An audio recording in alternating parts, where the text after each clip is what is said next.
Hello, folks. Take two. Hello, folks. I'm Barry the for KQ Score Mockington, and tonight we're doing more Henchman story, which is a lot like What If David Spade were the lead in a DC Universe film. Can't really complain about that.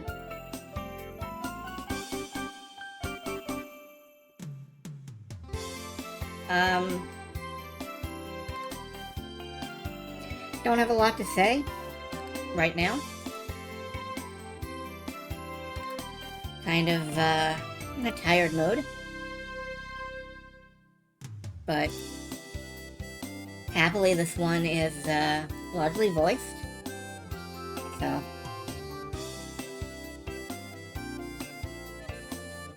with any luck, I won't have too much to read.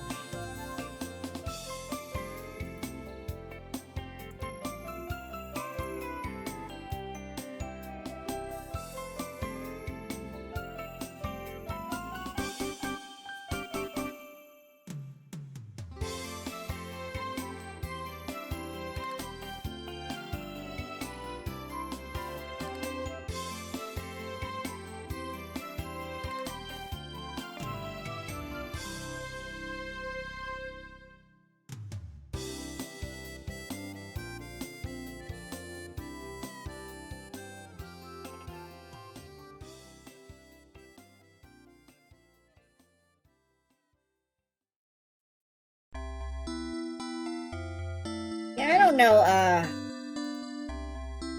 how villainous we're exactly shaping up to be, but it is sort of leaning that way.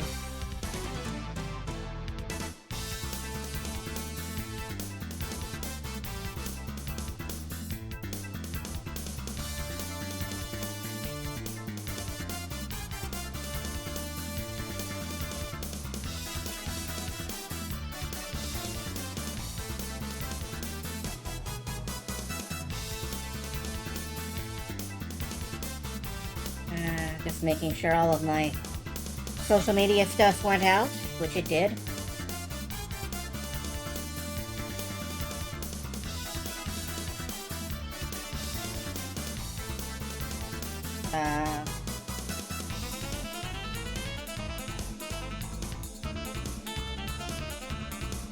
As I recall, in Henchman's story, we had survived through the big operation day, and I think we are on track for an employee review at some point, which, who knows how that's gonna go. Could be good, could be terrible. We've been trying to make smart choices and not alienate our co-workers in the spirit of we're all in this together, so hopefully somebody will come to bat for us, probably Dave.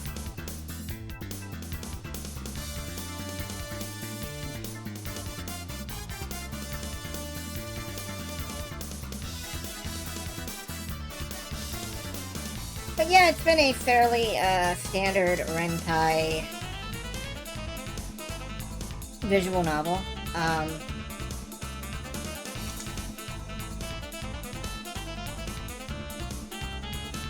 Strong voice acting, which is good.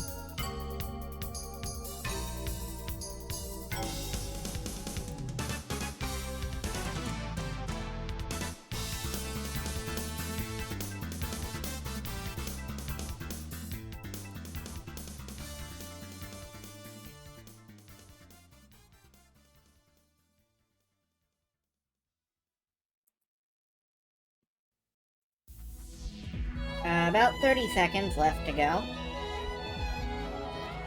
before we're into the Henchman story.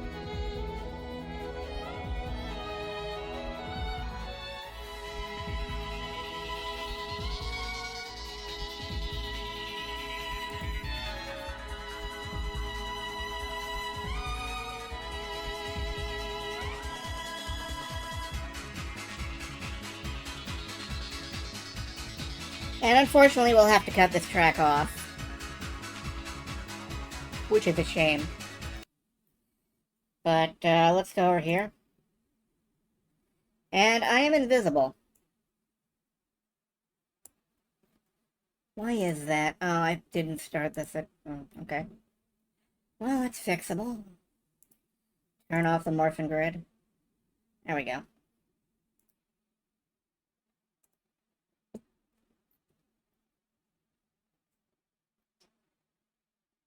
Genuinely unsure if having that down there affects anything or enhances anything. Like, it's really doubtful.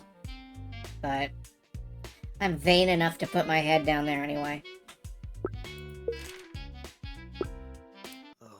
As I recall, we were loading up into issue 4.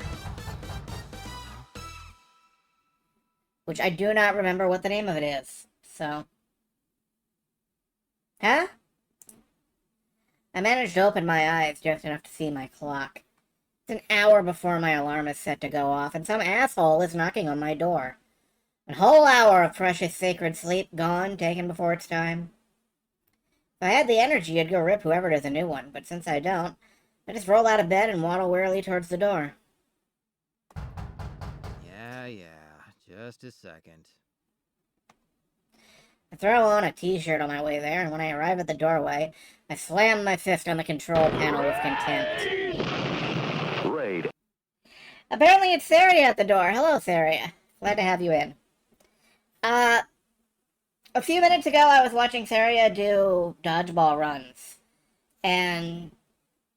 Faye, you mentioned raiding me, and that was the reminder that I was actually going to stream. Which... reminded me to open OBS and actually fucking get set up, so hello. You brought balls, that's good. Just set them in the corner. Hello, we're playing Henchman Story, a voiced visual novel about being the henchman to a supervillain. Right now, somebody is at our door, robbing us of critical sleep. Who is it? I don't know. Let's find out. I should have expected the beaming smile that greets me, but that doesn't stop me from grimacing at the sight. It's Dave, our co-worker. Morning, Stan. Gosh, it sure took you a while to get up.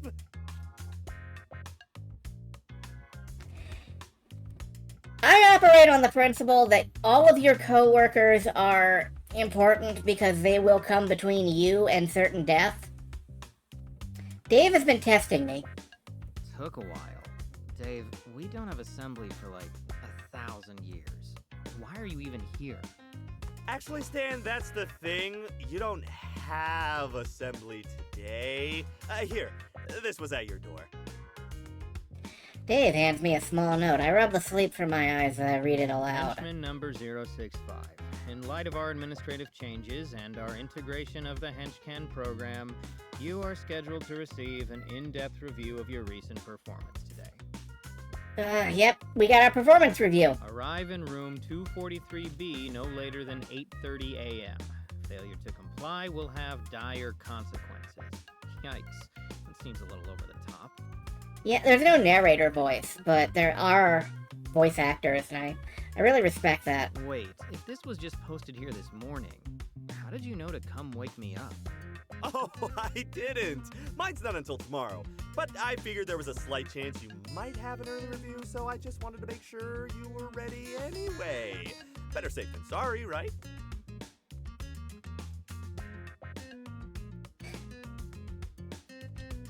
I could chew him out for waking me up, but I don't think that's helpful.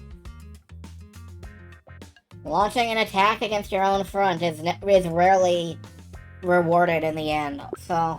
Yeah, for sure. Very, super thorough of you. Thanks for the heads up, man. Hey, what else are supervisors slash best buddies for? He thinks he's our best friend, which... God, he might be right. Wow. What a shame. Probably, like, a whole litany of things, but I'll assume that this is somewhere on the list. Anyway, I'd better get ready. Hold down the fort for me while I'm gone, alright? Will do! Go get 'em, buddy! As Dave leaves, I close the door and sigh in relief. That boy's just not all there. That boy ain't right. Handling him takes more energy than I've got this early in the day. I look longingly at my bed.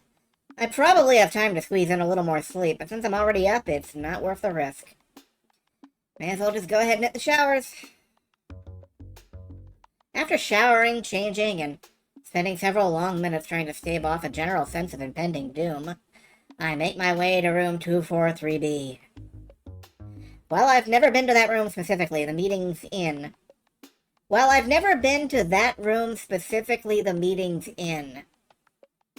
That's awkwardly written. I'm familiar enough with the area. It's the Lairs administrative section, so unless you work for HR, you generally don't want to be there too often. Never been to that room. While I've never specifically been to the meeting room, I don't know. As I round the final corner, I spot my destination just down the hallway, with its door wide open. Okay, Stan, you got this. No sass, no backtalk, just get it over with. Well, this is fancier than I expected. Not that the bar is all that high. I mean, our break room couches hail from curbsides across America. So clearly, this isn't Lord Bedlam's doing. I guess the giant scorpion on the wall makes that pretty obvious. Not to mention the room's sole occupant. Henchman number 065. You're 3 minutes early. How unusually punctual of you. I hate that they started playing, like, the sex music when she showed up, but to be fair, that jumpsuit.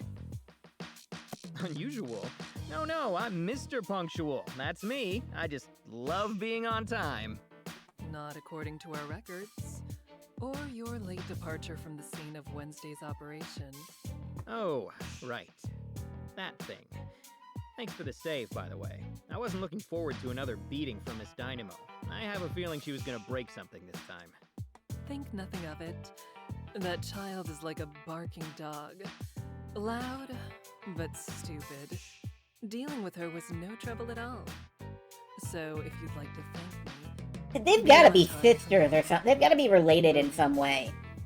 They hate each other a little too much to not have dated or be related or both. Something. I don't know. Sure thing. Wait, by from now on, do you mean at other meetings with you? Because I sort of thought this was going to be a one-time thing. I mean, why would you want to meet with me? I'm just... Have a seat, Stanley. Yes, ma'am. Ooh, Stanley. Full name. There are 2 chairs in front of Madame Scorpion's desk. I should take a seat in one of them. For her part, Scorpion stays standing, preferring to slowly stalk about the room. I really wish she'd stop. It's hard not to fidget with her looking at me like that. Don't fret. This isn't about your punctuality. In fact, you're quite average in that regard. The henchmen here tend to be late in general. But you know that, don't you, Stanley? After all, you've been here for years, haven't you? Yeah, that's right. I'm what you might call a seasoned veteran. An experienced, loyal henchmaner. Henchmanee. Henchmanist? So you are. And how many promotions have you earned in your long and illustrious career? Technically, about, 0-ish? Not ish, just 0. You have had 0 promotions. Okay, is that good or bad? Well, I mean, I've received some pretty good compliments every now and then. That's kind of the same thing, right? No, it is not. This would be going a lot better if she asked questions she didn't already know the answer to. Yeah, that's not why she's here. This is a setup for something. I can't prevent the fidgeting at this point, and Scorpion seems to notice. She stops pacing and leans back against the desk in front of me. Oh, Stanley, don't be so nervous. You're not in trouble. That's why we're having this meeting in my office. And where would we be having it if I were in trouble? Somewhere where I could be more persuasive. Oh, well, that sounds less fun. I think... I'm pretty sure she means the torture chamber. Certainly for you, Stanley. But then again, I have a feeling that you have quite the pain threshold. What makes you say that? Deductive reasoning. You've been a henchman in the Bedlam organization for over 5 years with no promotions, no arrests, and minimal injury leave. That's pretty good, actually. Like, we don't even take time off for broken parts. Barring promotion, the average henchman career is 8 months. Why do you think you've lasted so much longer?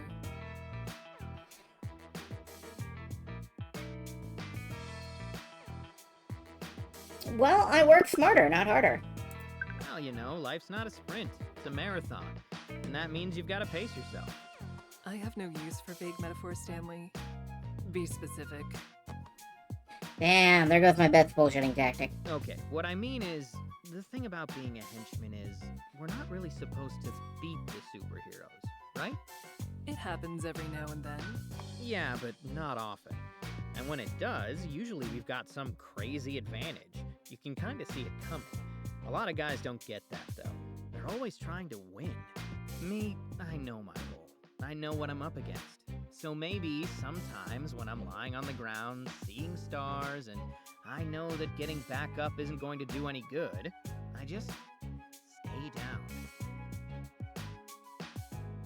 This is not something I would admit to my boss, but it is something I would say to myself. Like, yeah, that's about right. Stay down. Don't get up and throw yourself back into a meat grinder. Some might call that laziness. Even weakness. By some, do you mean you? That depends on your reasoning. I'd call it knowing my limits. I do what I can, and that's all I can do. I squirm in my seat and avert my eyes. Shit, was that really the best I could come up with? Interesting. That's more astute than you realize. It is? Only a fool fights a battle they cannot win. Yet that's what people are told to do. As if grinding yourself to dust trying to do the impossible is some noble and sacred pursuit. Some call it fighting spirit, others might call it grit. Whatever the name, though, it's a fantasy. Turning a defeat into a total loss for honor's sake is the height of folly. See, she's agreeing with what I've been saying, and that makes me nervous. Again, this is a setup for something. And I think she's trying to prop me up so I can go down. For her, not on... You get it. Yeah, that's what I was going for. Just less eloquently. Gee, she really slips into the all hope is dead thing quick. And their monologues are off the charts. Whether you were going for it or stumbled into it face first doesn't matter. You've grasped the concept. I guess. Stumbling just doesn't sound as cool. That's true. Keeping up appearances is important too. But that's an advanced concept. One that I have already mastered, as you can see. Not that she's wrong, but sometimes I wonder, does a supervillain get a huge ego after becoming a supervillain? Or do people with huge egos just become supervillains more frequently than others? I think it's the latter, personally. Like, anybody can be a normal villain. Anybody can just be a dick. But to be a dick on a large scale, you gotta have a large ego. You gotta think, I can dick harder than anyone. Moving on. As I ponder that chicken or the egg paradox, Scorpion stands and once again begins stalking around the room. She didn't seem upset with my answer, so I guess the whole predator-prey vibe just comes to her naturally. Here's the point, Stanley, and do keep this in mind. The Scorpion Group has been observing this organization for months now. We know everything about it, including you. And with that knowledge, you are the first henchman I chose to speak to. Not your supervisor or Bedlam's other acolytes. You. And you kept me from getting flattened at that data center. Thanks again, by the way. Yes, I did. As I said, I was protecting my investment, which includes you, Stanley. However small your contribution. You see, Henchman is still in a closed beta, and that goes both ways. Not only are we selective with the organizations that I'm utilize not the program, being but the reviewed, henchmen I'm who being join it. recruited. To succeed on Henchman, contractors need a certain mindset, a set of I'm being patterns and coached. behaviors that will let them thrive and solidify the program's ecosystem. Based on the data, you may have that mindset, Stanley. But I can't know for sure without reviewing your performance in person. So let's return to that subject, shall we? In fact, let's speak of a specific performance. 2 days ago, you were part of an operation. Your squad was left in the rear guard. Do you recall what happened? A very painful celebrity meet and greet. Yes, Shining Nova is quite the famous superhero, and you two met face to face. More like face to helmet, but yeah, we got acquainted. Kind of. It's not very satisfying, is it? To meet someone who hides themselves so completely. Fancy you asking that. It's even less satisfying to get tranquilized by them. I imagine.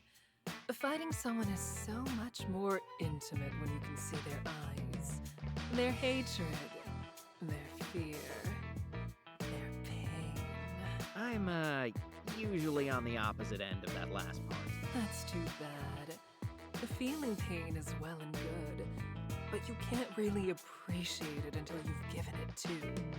You're really missing out, Stanley. But back to the matter at hand.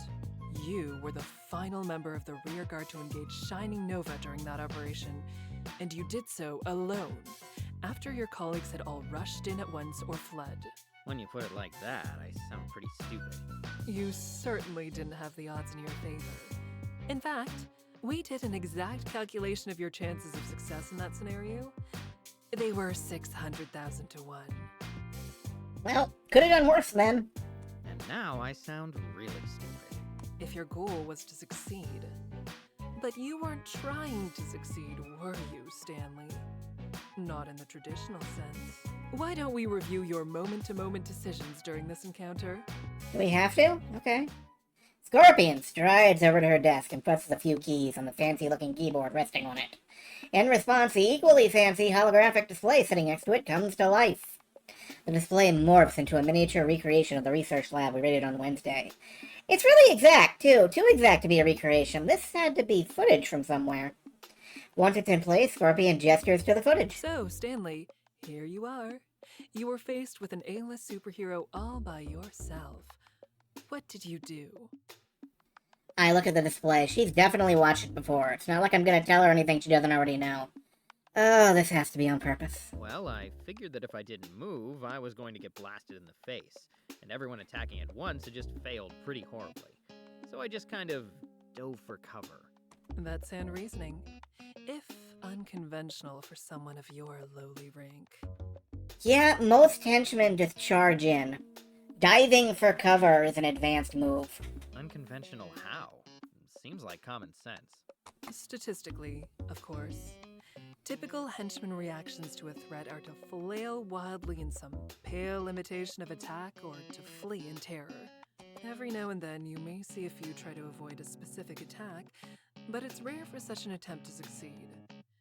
Based on the data, your actions and their outcome were somewhat remarkable.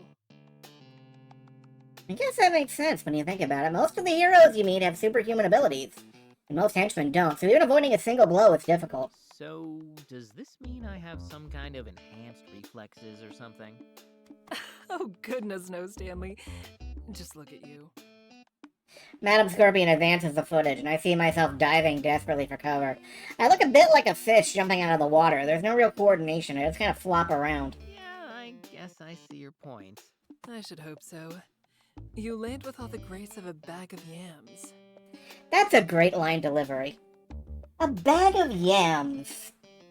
I think the expression is a sack of potatoes. Does it matter? Are potatoes more graceful than yams? Hello, Windchaser. No, I guess they basically have the same amount of grace, as in none whatsoever. Windchaser, are potatoes more graceful than yams? How do you feel about the subject? And yet, despite your starch-like reflexes, you managed to avoid Shining Nova's blast. Because, fortunately for you, you think faster than either a yam or a potato. I'm really enjoying the phrase starch-like reflexes. I almost remark about what a low bar that is when I suddenly remember the Potato Pope, a supervillain whose henchmen were literally semi-sentient potatoes. Yams are up to 5 feet long and rather ungainly. Hey, so am I. Okay, well, that answers... Ahem. That answers that question, thank you. Here. Oh no. The hiccups are exactly what I need during a visual novel. Excuse me for a moment. Okay. Sadly, quick thinking is sometimes no match for raw power. To illustrate the point, Madam Scorpion lets the footage play once more. Showing Shining Nova blowing my makeshift cover to smithereens and slowly advancing on my position. I wouldn't say it's no match. More like half a match. 40%. Maybe a third. I did get a shot in there. A whole shot, you say? I think this qualifies as a shot. I mean, look at that. I definitely jammed up Nova's knee joint right there. It's totally a shot. Very well. Let's define that as one shot. Now, with that in mind, what would you call this? She gestures with a hologram where I witness my failed attempt to take Shining Nova to the ground and the brutally efficient counterattack that follows it. That's also a shot. You truly think those are equivalent? Well, yeah. Like you said, my goal wasn't to succeed, but Nova's was. For me, a shot is just slowing Nova down. But for Nova, a shot was an attempt to put me down. You, know what I'm saying? Not wrong. Perfectly. And you're exactly right. For you, getting brushed aside by a superhero is normal. But for Shining Nova, to be delayed by you for so much longer than their mean henchman disposal time is an embarrassment. Henchman disposal time. That's probably a stat on the trading cards. Why, if I'd been in Shining Nova's position, I'd have no choice but to cut you into little pieces just to save face. Oh, cut my life into pieces. That was her last resort. Not that I'd let you live long enough to let you delay me in the first place, of course. Well, good thing I work for you then, so you never have to think about cutting me to pieces, even large ones. Never say never, Stanley. This is the worst performance review I've ever had. And I'm including the one where I got, fired during the Christmas rush at a toy store. But let's get back to Wednesday's operation. If you look at the footage right here, you'll notice something interesting about where you landed. What might that be? Even though I know what she's talking about, I look at the footage I'm anyway. pretty close to a door, and the engineers that we took captive aren't far either. Correct. Though you didn't realize that second bit so quickly at the time. In fact, you don't notice until this moment right here. She advances the footage until hologram me turns to head in the direction of the hostages. And then what precisely did you do with this newly acquired knowledge? I ran for the door. And that seemed like the best option at the time? It seemed like the only option, honestly. Really? At no point, even after you noticed your proximity to those captives, did you consider a different approach? You didn't. Right even for here a is where she moment decides think we're not that supervillain perhaps you could material. use their presence to your advantage? Ah, crap. Somehow I don't think being honest is the right call here. Looking out for the safety of the hostages isn't very villainous after all. No, I didn't really think about that. I was kind of preoccupied by all the high-tech projectiles that could be fired at me. They were my most immediate concern, you know? For being so focused on them, you did a rather poor job of getting out of their way. Story of my life. My biography's gonna be called Stan. I couldn't get out of the way. It also didn't help that my thrusters weren't exactly at full capacity by that point. Then it was quite the blender, wasn't it? If you weren't feeling up to another round with Shining Nova, you should have found an alternative. Like what? Nova didn't seem too receptive to small talk. Like the hostages, Stanley. Why do you think I brought them up? Next time, take advantage of your surroundings. Hostages are a tool to be used, and an effective one. Understand this. You will be at a severe disadvantage against any foe you encounter. You must utilize every tool you can and show no mercy in order to succeed.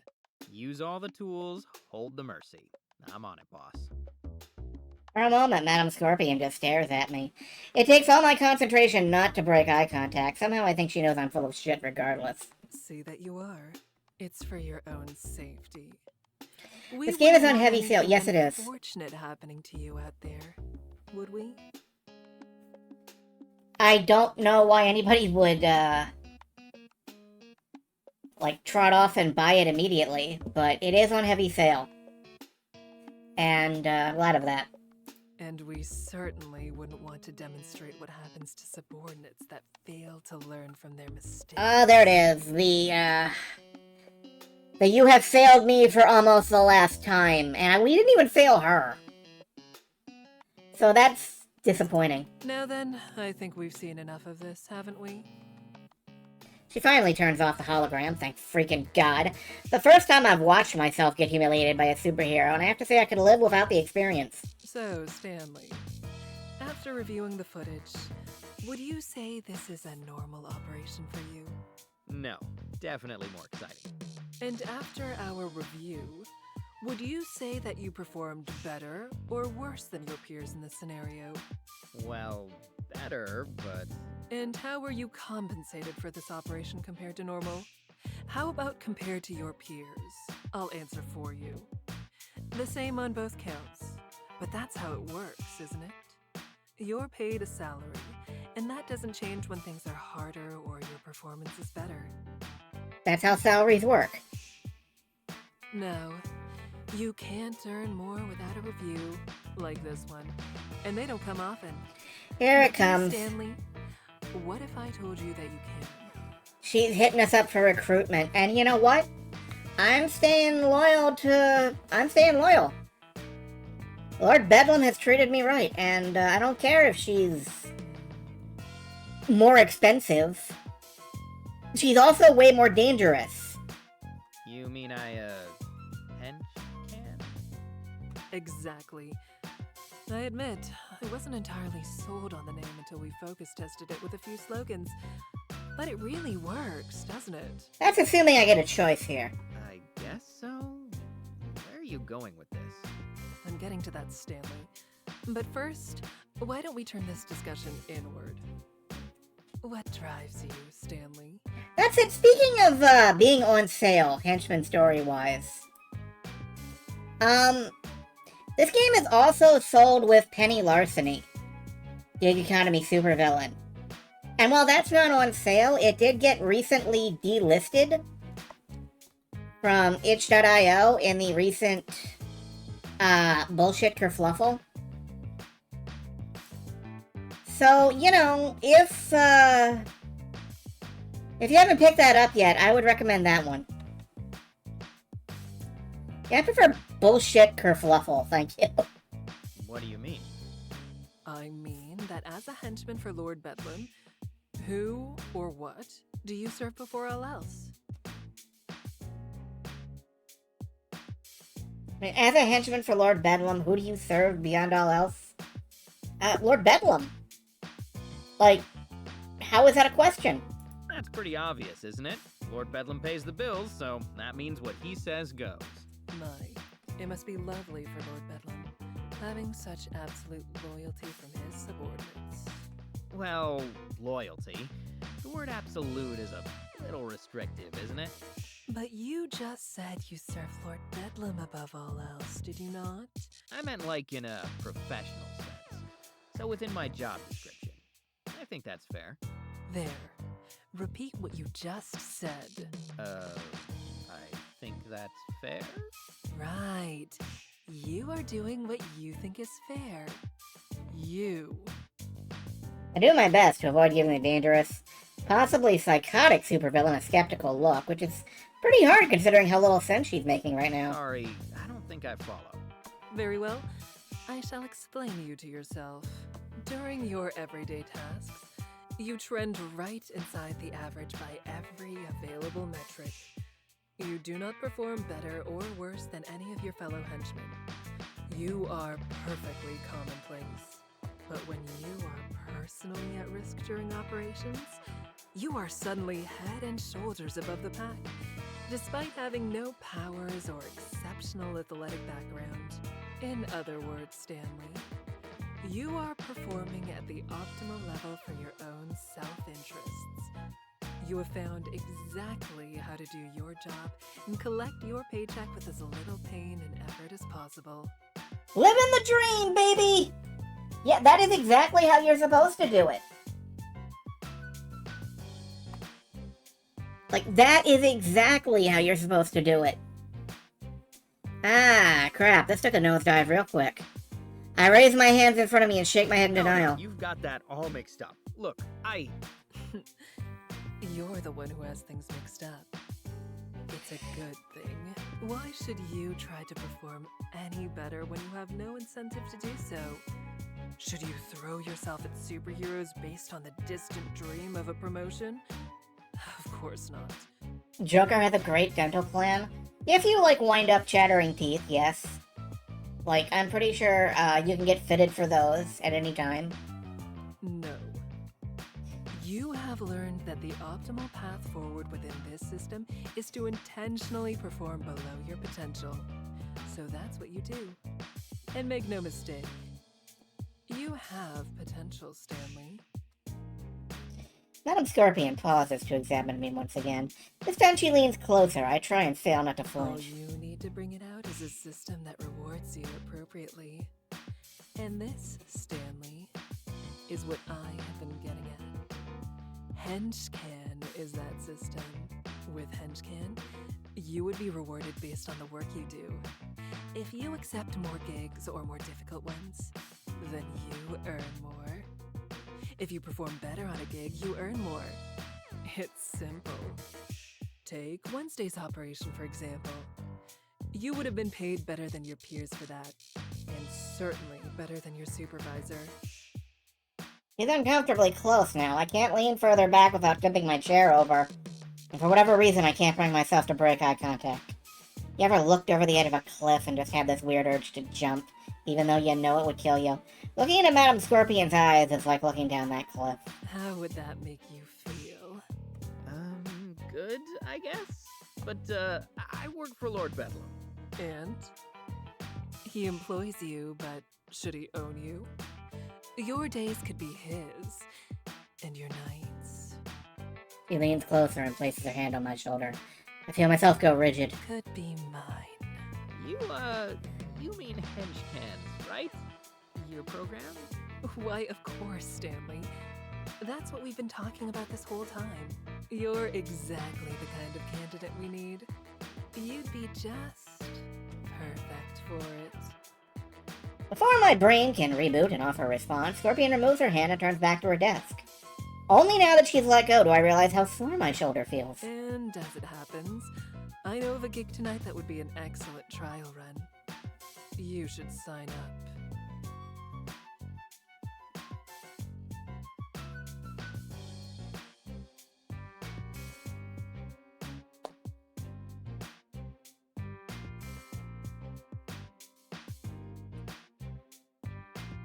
I don't know if we can just tell the psychotic supervillainess that we want to fuck off and play RPGs.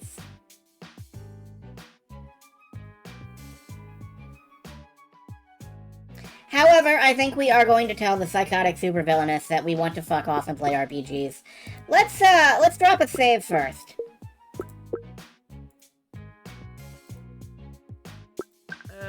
Sorry. Tonight's not really a great time for me. I've got plans. Well, everyone does. Friday's game night around here. Game night? You mean to tell me this whole organization shuts down to throw dice like a bunch of doddering grandmothers at a mahjong club? Well, yeah? No, not exactly. No one plays Mahjong. Oh, wait, Squad 12 does. Never mind. Most of us don't play Mahjong. Well, you have certainly filled me with confidence. What purpose does it serve? Yeah, Riichi Mahjong is one of my goals to learn. Like, I want to load up the Yakuza games or like Final Fantasy 14 or something and just gradually learn how to play it someday, but it's very fucking complicated. You have to memorize so many different hands. For fun, it helps us all unwind. Lord Bedlam said something about team building too. I can't remember how it went. Besides, it happens after hours. Stanley, one of the things you'll need to learn is that there are no after hours. There are simply hours, and you should strive to fill all of them productively. That is the only way to No, succeed fuck in you. the modern world. No. There are after hours, and I intend to use them all. Series suggesting Kimono Mahjong. Interesting. I'll take a look at it. Right. Fill hours productively. Got it. I'll get right on that. After tonight. After all, I don't want to let my party down by canceling SNS at the last minute. I've already invited Kate. Probably wouldn't be a first impression for her if I did that. And Dave invited himself, too. God, if I canceled, I'd never hear the end of it. Every day I'd have to hear about the SNS session I canceled. Probably cost me a raise, too, if I ever get around to qualifying for one. Of course, that look Madam Scorpion is giving me is a lot more dangerous than anything Dave can muster. Maybe I should take some time to reconsider? Well, at least download the app and take a look. Perhaps then you might come to your senses. You'll find a QR code on the bulletin boards in the break rooms or at the entrance of the cafeteria. Tonight's gig should be immediately available to you. Take a few hours to collect some more information and think it over. But not too long. You'd hate to disappoint me. I'm sure I would. Oh, no, that wasn't a question. You'd really hate it from the bottom of your heart. I'd make certain of it. Then, dear Stanley, you'd see where I have my other meetings. You mean the ones where people are in trouble? Precisely. That is all, number 065. You are dismissed. Yeah, well... I'm sorry, Madam Scorpion, this is not your run. Maybe later? Maybe some other time I might take your route? But, I got my eyes on other prizes. Thanks. By the time I've stood from my seat, Madam Scorpion is behind her desk, her attention turned to something else entirely. So I silently head for the door and step outside as quickly as I can without seeming like I'm in a panic. But that's the goal, not sure it worked. It's not until I've rounded the first corner that I finally let myself sigh in relief. Thank God that's over. I feel like I just went through an emotional spin cycle. We just got an achievement for, surviving our performance review, which... That's a fun way to phrase it. Still, I didn't do so bad, considering I was being interviewed by a possibly psychotic tyrant/tech mogul. Is that what dealing with a bona fide, genuine article supervillain is like? Do you spend every second wondering if you're going to be eviscerated? I take my time heading to my post for the day. It's only when I get halfway there I realize the craziest thing about that woman. Despite my fears of being dismembered, weirdly enough, it seemed like we were speaking candidly towards the end there. I feel like that should mean something, I'm just not sure what. I like how Madam Scorpion is popping up on the text box every time we scene transition. My first shift passes by quickly. Tonight my squad is working in the warehouse, which is like the opposite of guard duty. I'm less likely to be bored out of my mind, but my body can't stand putting in actual effort.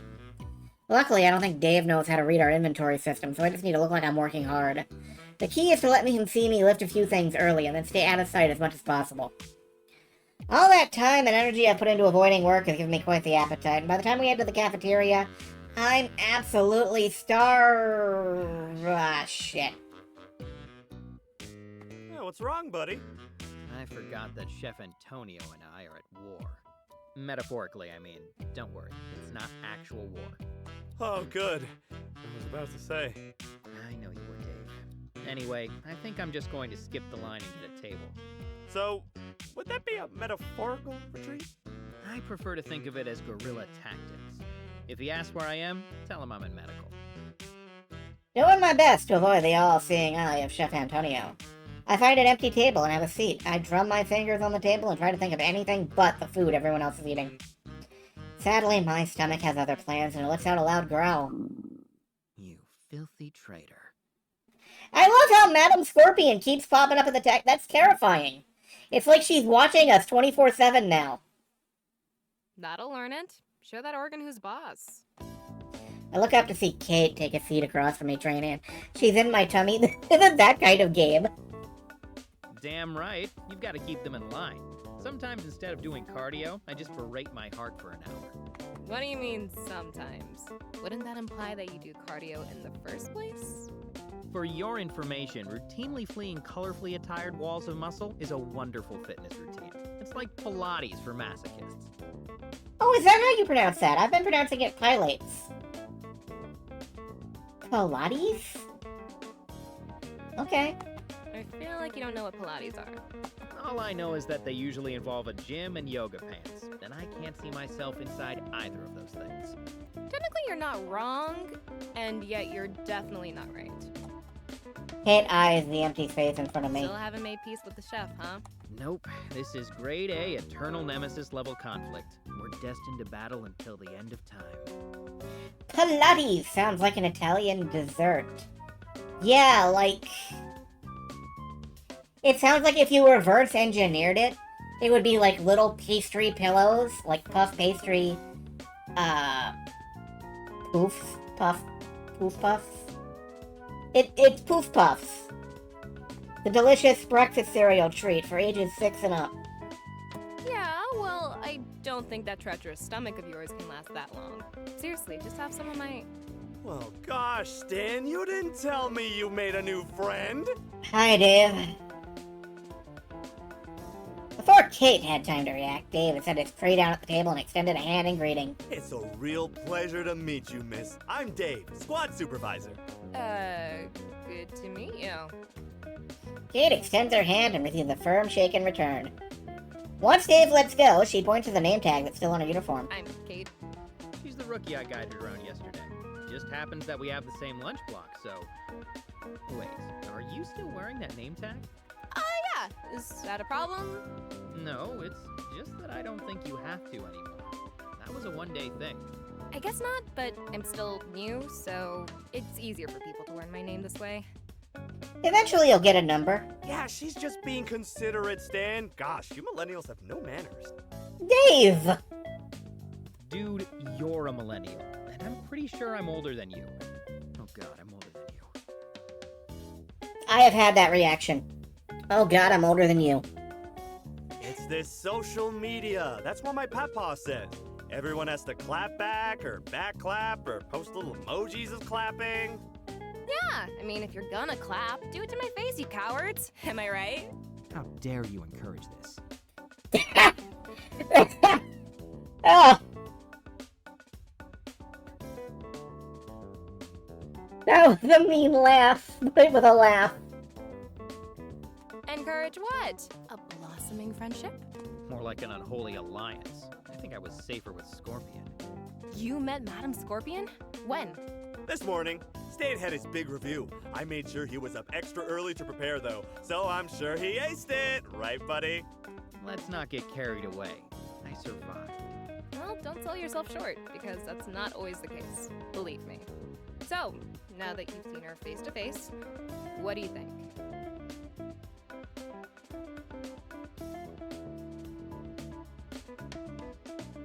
I think I'm gonna die. In 7 days. Then I'd better finish off that will I've been putting off writing. Any interest in a TV stand that's actually a cardboard box? Mine might be free soon.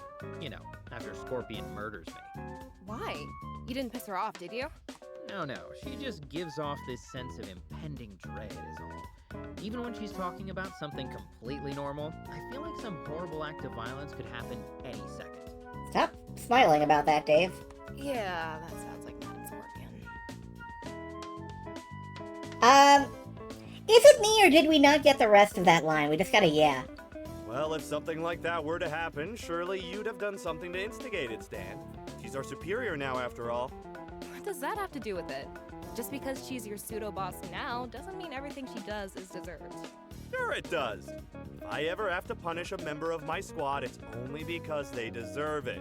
That's just how it is. But that's assuming... You're right, Dave. No supervillain would ever punish or execute their subordinates without them really deserving it. That's why they're supervillains. Exactly! Great explanation, Stan. Gosh, I might have to mark that down in your report. Kate opens her mouth to argue further, but thinks better of it. Instead, she just furrows her brow and stares off into space for a moment, lost in thought. I'm a little surprised she spoke like that about Scorpion, but then she didn't strike me as having much zealotry. She's a little more practical about this job than someone like Dave. Probably why we already get along. Look, just be careful around her. I'm serious about what I said. Not everyone that walks into a room with Madam Scorpion walks back out. Yeah, no kidding. Sometimes their legs are broken. Why do you say that? Because it's the truth. At least I think. Look, this is just a rumor, but the word is that before she founded the Scorpion Group, she was basically the apex predator of the assassin world. That's how she got the money for it. Yeah, that would check out. Complete with a laser sword. She doesn't do it anymore, I don't think. I mean, that's the rumor, but you know what they say about old habits. Can't teach them new tricks. Sure, but mostly they just die hard. And for Scorpion, people die a lot more easily. Makes sense to me. Oh, okay, that makes more sense. And Dave. There are old nuns in old habits. And Whoopi Goldberg. My old habits die hard too. And sometimes I think I'm back on the farm. Today in the warehouse, I called the crates hay bales by accident, and this other time I thought someone's pet parakeet was a chicken. So that's what happened to Lord Birdlum. Dude, not cool. Lord Birdlum. I'm envisioning that in my mind. And it's glorious. It was an accident! Tell him, Kate. Old habits die hard, but... Parakeets die easily too, apparently. Wait, what? A parakeet died? It was expertly butchered by the best chicken butcherer Grandpa Dave ever did see. Isn't that right? Well, I did do a pretty good job, if I do say so myself. Oh my god. Although, now that I think about it, that's a pretty good example for this situation. Thanks, Dave. Oh, you're welcome, Kate. Just a little squad supervisor nugget of wisdom for you. I've got loads of them. I bet you do. So, basically, Stan, be careful around Madam Scorpion, or you could end up like Lord Birdlum. Delicious? Dead, Stan. Very dead. But luckily, the most dangerous thing that you'll encounter tonight are some bad dice rolls, right? True, though they'll be more dangerous for everyone else since... Wait, does this mean you're playing? It may, if your party has room for a paladin. You said they needed a tank, right? Oh no.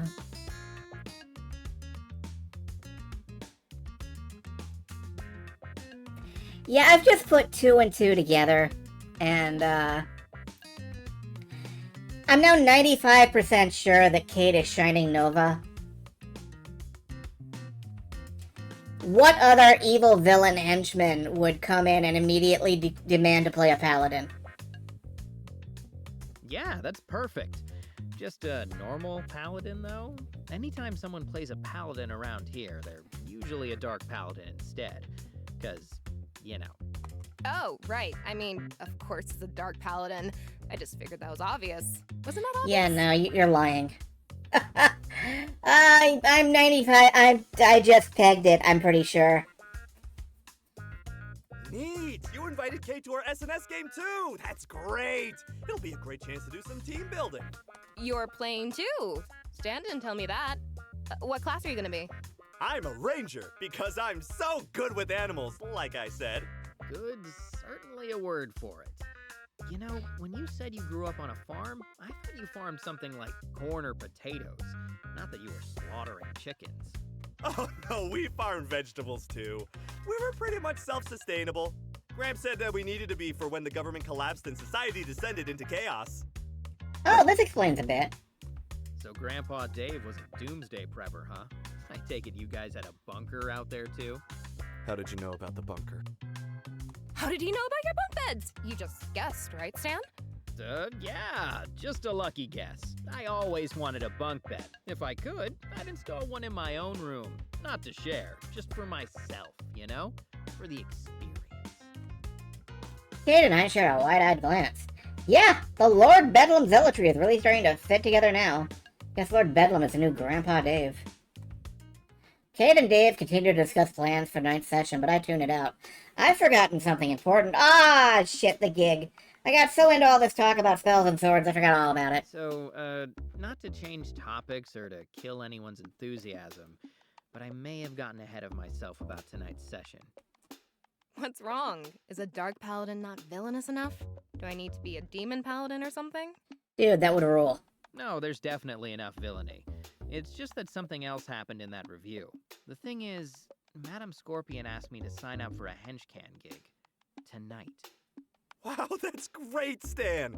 As your squad supervisor, I'm proud of the recognition you're getting for your hard work, and the recognition your squad and squad leadership will also get for helping you work so hard. Yeah, no, see, this is an individualistic thing, and, that kind of goes against the grain, doesn't it? Sure. Thanks, man.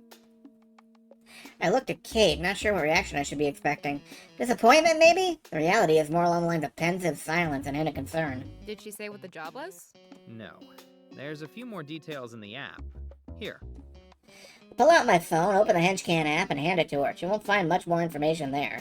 Just a general description of the time, the pay, the job, and various ratings for different parts of the job. Things like the general difficulty level, expectations regarding the use of lethal force, civilian presence, and the possibility of superhero intervention are all given different ratings out of 5 stars. No locations given. Meeting coordinates are set through a separate encrypted message shortly before the job, if you decide to accept. More information would be nice, but I can't say I expected much more. Kate frowns as she scrolls through the data and hands me back my phone. Like a good payday? Could be risky, though. This is an entry level from the looks of it. Yeah, he is kind of a booster. That's the idea, I think. It's meant to be some kind of test. That's a tough call. On the one hand, this is Madame Scorpion, and she's not used to being refused. On the other hand, if it's meant to be a test, then it will definitely be dangerous. Plus, you'd totally be missing out on our awesome spells and swords adventure. So, if I were you, I'd take some time to think about it. I won't blame you either way, but if you had to decide right now, which one would you pick? Yo, I would pick the game night. I mean, I'm not here to boost myself. I'm here to boost the group. I'm here to boost Lord Bedlam. Madame Scorpion's some, like, Johnny come lately, except more of a Janie come lately. Well, I do love my free time, and I can't say I love danger. So right now, I guess I'm leaning towards game night. There's that Bedlam spirit, Stan! I knew you wouldn't abandon the squad. Thanks, but don't go overboard, alright? It's an imaginary adventure played out with dice and stat sheets, Dave, not a battlefield. No, I thought these games could get pretty intense. Well, last campaign we did have a close call with the leader of Soda and some handcrafted dice imported from Latvia. That was a tense moment, let me tell you. Ah, Latvia. Isn't that where Dr. Doom comes from? It was like our version of the Cuban Missile Crisis, but with less nuclear warheads and more corn syrup. Ah, the corn missile crisis. Sounds harrowing. I don't know, you might be safer on Madame Scorpion's wild mystery adventure. I want to get off Madame Scorpion's wild mystery adventure. That's true. I haven't decided anything for sure yet, so maybe I'd better think about this some more. Okay. I'd be really glad if you could join us for game night. Is that what you wanted to hear? Latvia is an actual place Doom runs Latveria. Thank you. You're right, I always forget that. I always forget there's an extra syllable. Yes, but with just a dash of extra humility. Maybe a pinch of praise for my wisdom and empathy. Yeah, well, I'm not a salad bar. You get the toppings that come with the gratitude, no substitutions, and you can forget any notion of begging. But really, it'll be nice to hang out. I'm looking forward to it. Likewise. I'm still a little worried about Scorpion, though. I would be too, honestly. So, while I'd definitely be disappointed, if you feel like you have to cancel to save your career or extremities, I get it. Thanks, Rookie. Whatever I end up deciding, you guys will be the first to know. Obviously, I mean for you to thank Latvia when they use Latveria. That's true, and I think given the writing tone in this game, it may be the other way around as well. And how are you going to let me know exactly? Carrier pigeon? Or do you guys send messenger rats through the walls around here? Oh, right. We never exchanged numbers, did we? 1 second. After fumbling with a few pouches, I remember which one holds my phone. And we exchange contact information. Dave insists on doing so as well, which doesn't seem entirely appropriate, but that's Dave. Didn't we just hand our phone to her? So she could look at the, Well, maybe there's a company phone and a personal phone. I don't know. That might be a good biography title for him. Not entirely appropriate. Maybe the whole Lord Bedlam operation as a whole. Gotta hang on to that one. There we go. That'll be easier. Though, I admit, I was sort of looking forward to some kind of trained animal messenger.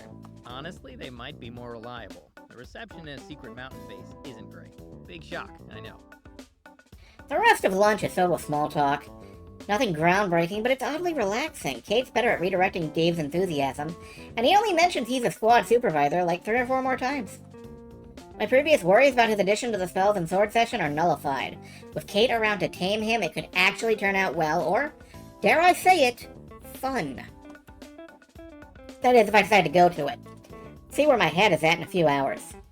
Regardless of my current feelings, Kate's right. This is a decision I need to think about very carefully.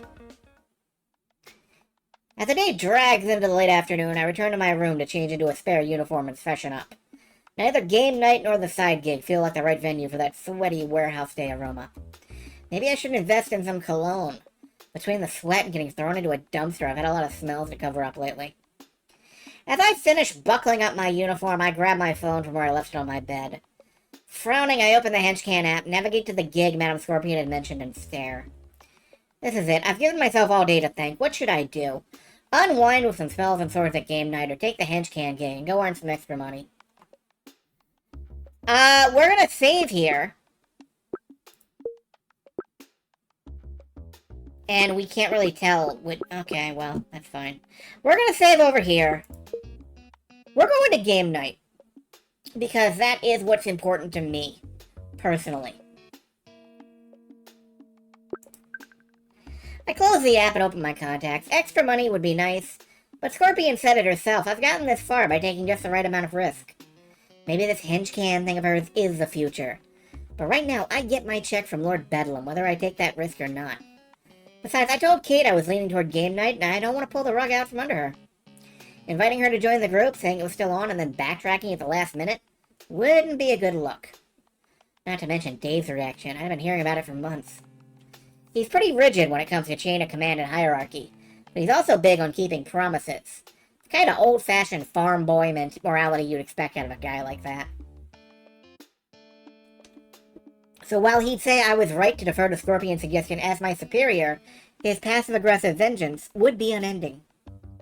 I open Kate's message page on my phone and tell her game night is on. By the time I text Dave, she's already replied. Who knew there were so many gifts involving confetti? I smile and send a celebratory gif of my own. We exchange a few more, then text the rest of the group, and do my best to navigate Dave's jumbled, punctuation-free expressions of enthusiasm. Better get ready. Let's see, my SNS bag should be somewhere in my closet. Issue 5, Spells and Supervillains. Obviously there's a fork there. A short while later, I step out into the hallway, bag in tow. While the halls aren't jam-packed, there are definitely more people than normal, all heading off to take part in one game or another. The main hall will have the most people, playing on cheap card tables, surrounded by a sea of plastic folding chairs. It's where we hold any tournaments or contests, and it's also where Lord Bedlam's usually found. Way too loud for something like SNS, though, so our private little game room is definitely preferable. As I make my way through the halls that lead in that direction, the crowd start to thin out. Sound of footsteps is distilled down to an indistinct cacophony into individual patterns, each with their own cadence. Weirdly, one of those patterns matches my own, almost exactly. Hey, wait up! I turn around to find that those footsteps are coming from Kate, who with a short wave down the hall.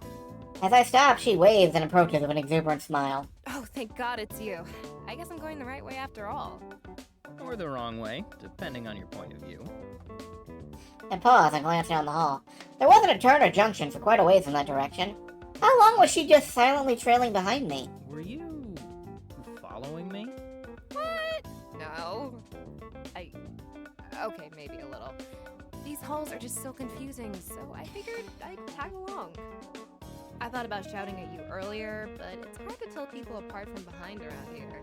So I wasn't sure if it was you, and I didn't want to call out to a total stranger like some weirdo, so here I am. If you say so. I mean, you wouldn't be the type to stalk me or anything, would you? Although now that I think about it, I do feel like I'm missing a lock of my hair. That's so weird. How could that happen? Shouldn't be balding yet, right? I hear they have shampoo to stop that these days. I'm not sure they do. I narrow my eyes as Kate grins at me. She's definitely joking, right? I hope so, because if that's not a shit-eating I'm messing with you grin, it might be cause for concern. Very funny, but my hair is perfectly healthy. Luscious even. Can't you see the healthy sheen from my off-brand all-in-one shampoo? I think that might be grease, dude.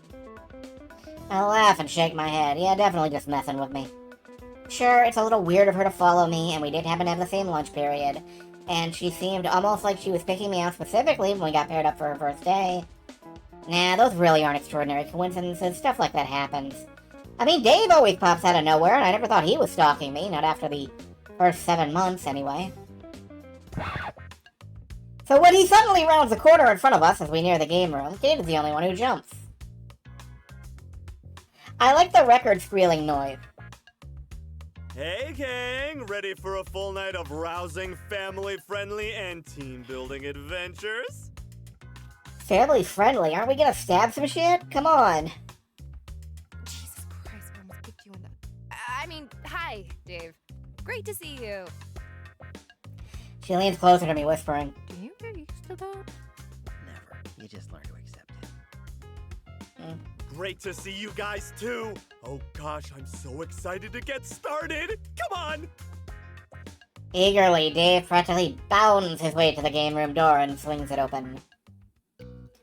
Kate and I follow Dave inside to find the room almost exactly as it was when I showed it to Kate the other day, and completely empty. Would have thought someone else would be here by now. Oh well. Without bothering to ask where Kate and I are sitting, Dave takes his place at the head of the table. Normally that's my spot, but I'm sure he'd pull rank on me if I asked him to move. So I make my way to the end of the table opposite Dave and begin setting up. Rulebooks, dice, and more soon cover my corner of the table. Like my room, it's a little sloppy, but I can still make sense of it, mostly. Kate sits to my right. She only has a single notebook, but the pages already look stuffed to the brim. I'm kind of surprised she can read it with all the circles, arrows, and notes scrawled in the margins. Why is his picture... Yeah, dartboard.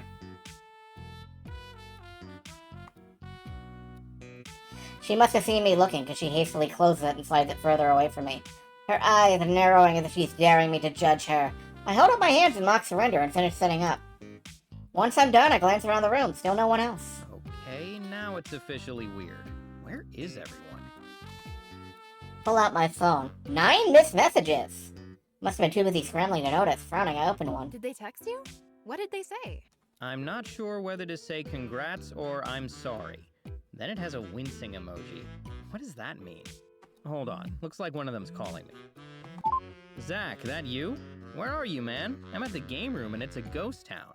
Yeah, sorry, Stan. You know, I'm always down to help out new players, so I was totally cool with that rookie showing up. But this is a whole different level. Hey, we've got an additional character portrait. I'm actually surprised. We've been pretty sparse on, like, art for different characters. I think there's only, like, 4 or 5 character arts in the game. We've got Dave, Lord Bedlam, Scorpion, Kate, Zach, and Shining Nova so far. That's it. And, Lady What's-Her-Face. Lady Punch Punch. The trash can lady. I'm sure she'd be thrilled that I can remember her name so clearly. Whole different level? What are you talking about? You've played with Dave before. You're, prepared, right? Oh, you don't know? Oh. Oh, no. I really shouldn't have said anything. Is Lady Scorpion joining the game? Well, anyway, I just wanted to call to say that if you're no longer with us by next Friday, the group's voted that I should take your place as GM and continue the campaign. I hope you don't mind. What? Of course I mind. It's my campaign. And why wouldn't I be there next Friday? Sorry, Stan. You were a pretty good GM. I mean, your your NPCs were always a little cliche, but you were a solid B at least. B plus on a good day. It was fun. Did Lady Scorpion invite Pretty good. herself to game Come night? on, I was at least... Zach? Hello? Son of a bitch. I put down my phone and look at Kate. You mentioned new players. This isn't what I think it is, right? Not being used to someone turning you down is one thing, but that would be... Suddenly the door opens, and we both turn toward the door. Out of the corner of my eye, I see Kate's hand suddenly fall down towards her equipment belt. Me, all I can manage is to stare wide-eyed and slack-jawed as I feel all the moisture evaporate from my mouth. There you are, Stanley. You've picked a good location for this little sanctuary. Yep! Even I took a few minutes to find it in this labyrinth. Yep. Fuck. Thank you, ma'am. She ignores my response, not even breaking stride as she slowly walks around the room, taking it in. It's that same predatory prowl from when she circled me in her office. I gulp nervously. The only thing that gives her pause is a poster of Shining Nova, still filled with darts. Carefully, she plucks one out and examines it before turning on her heel and walking straight towards Kate and I. Hastily, I rise from my seat and stand at attention. Kate follows suit, but with a lot more poise.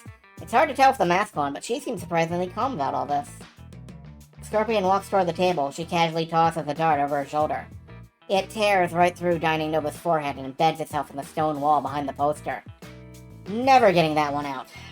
So, this is what you chose over my own personal recommendation, hmm? Madam Scorpion finally halts next to Kate and I, her posture utterly imperious. While her words are directed at me, her gaze is fixed on Kate, shamelessly looking the shorter woman up and down. Impressively, Kate doesn't flinch, staring right back up at Madam Scorpion without a single sign of nervousness or fear. Kate offers a crisp salute. Ma'am. How utterly unimpressive. So... ordinary. She turns her gaze on me now, and I feel my blood start to freeze in my veins. This ritual, I mean, your precious game night. When you had told me that you would forego my suggestion in favor of this unproductive little tradition, I was so confident that you would realize your mistake. But disappointment is an unbecoming emotion. Dwelling upon the fact that you have chosen poorly is fruitless. Gathering data on why you made that decision, however, is quite useful. So, where shall I sit?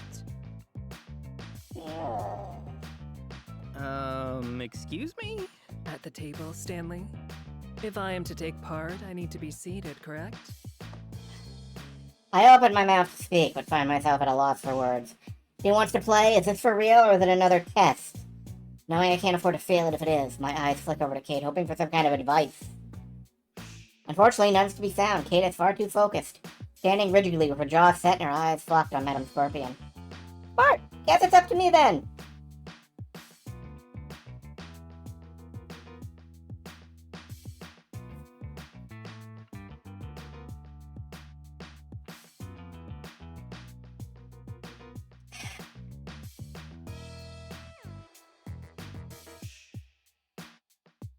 Well, you know, I'm gonna put her next to me. Hopefully we can, No, I don't really have an excuse for... Let Dave suck up.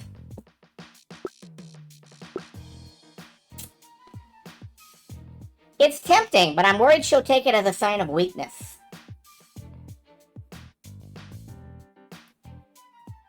Alright, Dave it is. I gesture to the seat on Dave's You should right. probably sit next to Dave. He's the highest ranking person here. He's right, I am.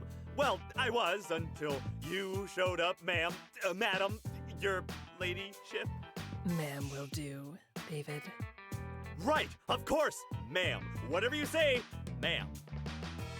Out of the corner of my eye, I can see the ghost of a smirk on Kate's list.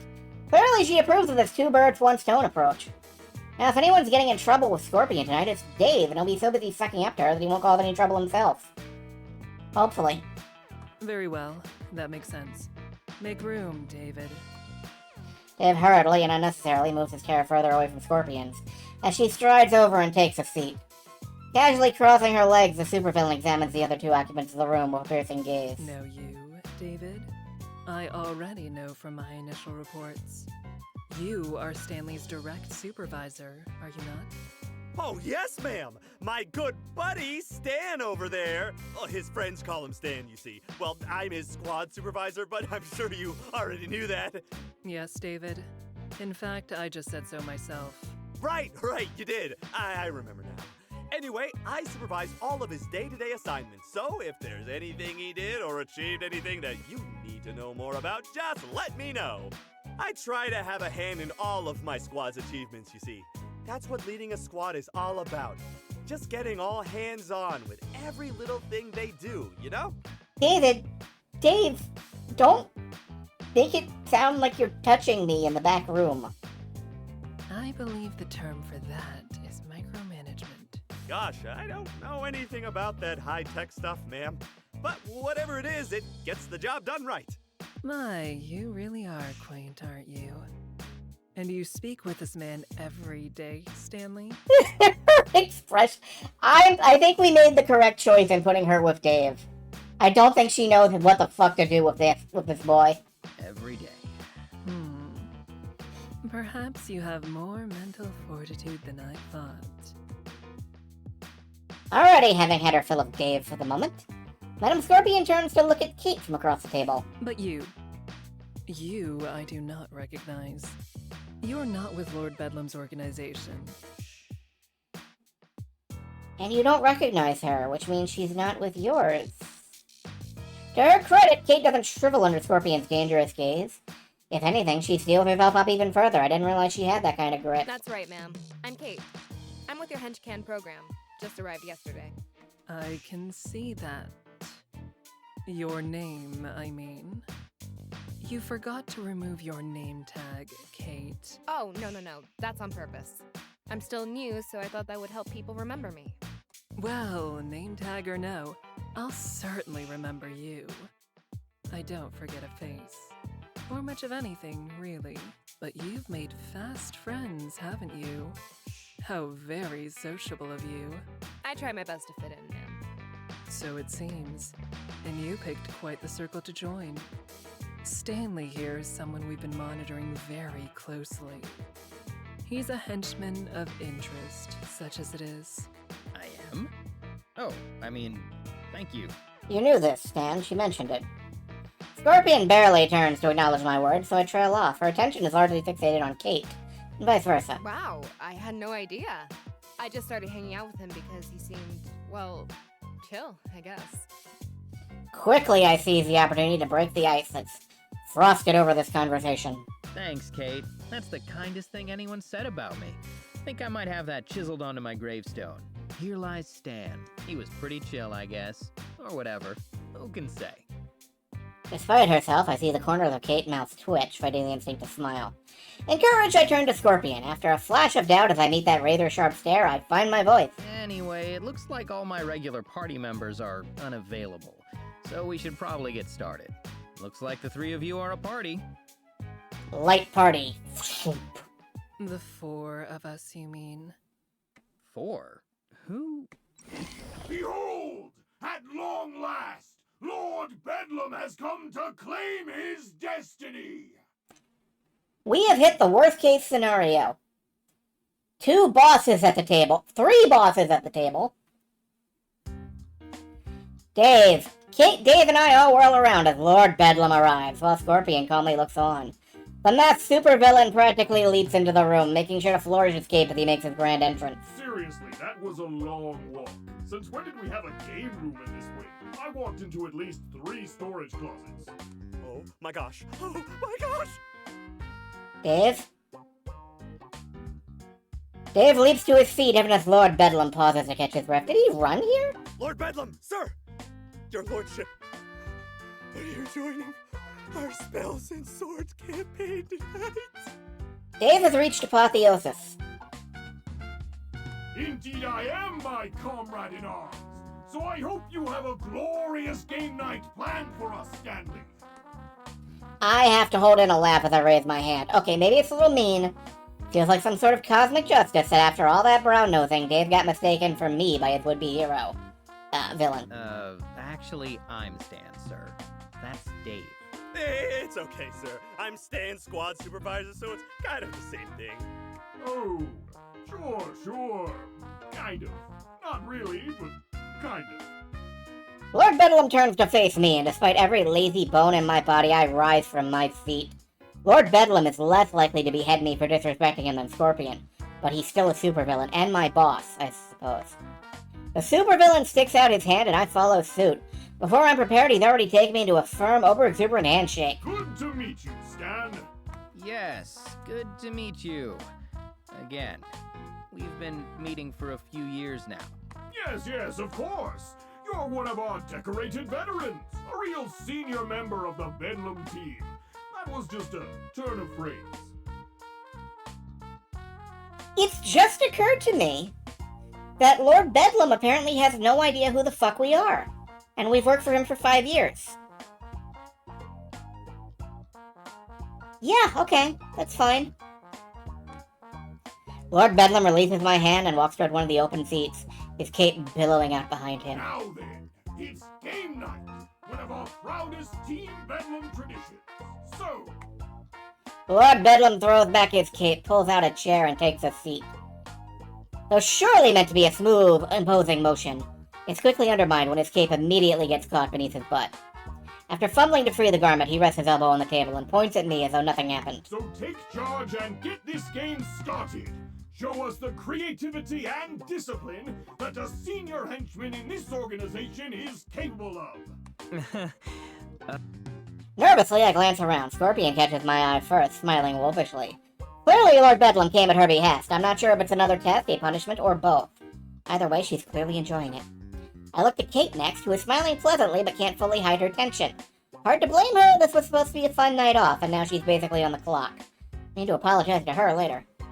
Dave, for his part, needs no apology. If anything, he'll be thanking me based on that giddy grin. His enthusiasm gives me a little confidence, so at least someone is guaranteed to enjoy this. All right then. Welcome to a new Spells and Swords campaign, everybody. This one is my personal spin on an old classic from the 4th edition called Bandits of the Golden Valley. Ooh, we're fighting bandits? Cool. No, I think we are the bandits. No? Yeah. You are the bandits. Oh, right. Thought that sounded weird. Of course we're the bandits. Anyway, before we get started, does everyone have a character sheet? Dave's hand shoots up, and Lord Bedlam follows shortly after. Yes, I'll be playing Lord Archibald Lifespane, a half-demon wizard. And I have one for you as well, madam, as you requested. You're a dark elf rogue named... I'll name it. Whatever name you'd like. You are our honored guest, after all. Okay, we've got a wizard, a rogue, a ranger, and a paladin. That's actually a pretty good balance.